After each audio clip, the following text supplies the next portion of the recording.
জুলাই শহীদ দিবস আজ। গত বছর অন্তর্বর্তী সরকার দিনটিকে জুলাই শহীদ দিবস হিসেবে ঘোষণা করে। এ উপলক্ষে শহীদ আবু সাঈদের কবর জিয়ারত করেন বেগম রোকেয়া বিশ্ববিদ্যালয়ের উপাচার্য, এনসিপি, ছাত্রদল ও শিবিরের কেন্দ্রীয় নেতাসহ বিভিন্ন শ্রেণীর মানুষ। এছাড়া কক্সবাজারে শহীদ ওয়াসিমের কবর জিয়ারত করে মুক্তিযুদ্ধ বিষয়ক প্রতিমন্ত্রী ইশরাক হোসেন। বিস্তারিত শওকত করিমের ডেস্ক রিপোর্টে। এখানে ঘুমিয়ে আছেন জুলাই গণঅভ্যুত্থানের মহানায়ক শহীদ আবু সাঈদ। ফ্যাসিস্ট হাসিনার অপসারণের বিরুদ্ধে হাসি মুখে যে তরুণ বুলেট বুকি নিয়ে জাগিয়ে গেছেন গোটা দেশকে। আবু সাঈদের প্রতি শ্রদ্ধা নিবেদন শেষে মুক্তিযুদ্ধ বিষয়ক মন্ত্রী বলেন, আগামী দিনের গণতন্ত্রকে সুসংহত করা এবং দেশকে সমৃদ্ধির পথে এগিয়ে নেওয়ার প্রেরণা হয়ে থাকবে তার মহান আত্মত্যাগ। এই সন্তানদের জন্য, এই কৃতি সন্তানদের জন্য কিছু করবার আমাদের দায়িত্ব এবং কর্তব্য আছে এবং সেই দায়িত্ব এবং কর্তব্য পালনের জন্য এসেছি এবং আগামীতেও আমরা জাতীয়ভাবেই এই দায়িত্ব পালন করব ইনশাআল্লাহ।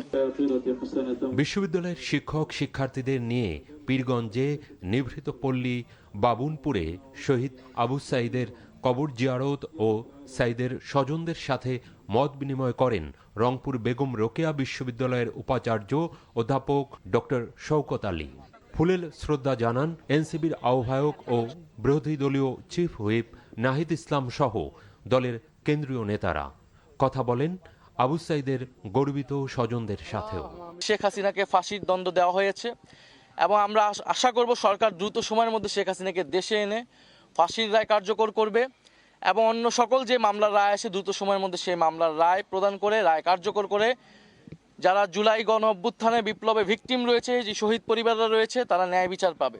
কবর জিয়ারত করেন ছাত্রদল সভাপতি রাকিবুল ইসলাম রাকিব, ছাত্র শিবিরের সভাপতি নুরুল ইসলাম সাদ্দাম সহ ছাত্রদল ও ছাত্র শিবিরের কেন্দ্রীয় নেতারা।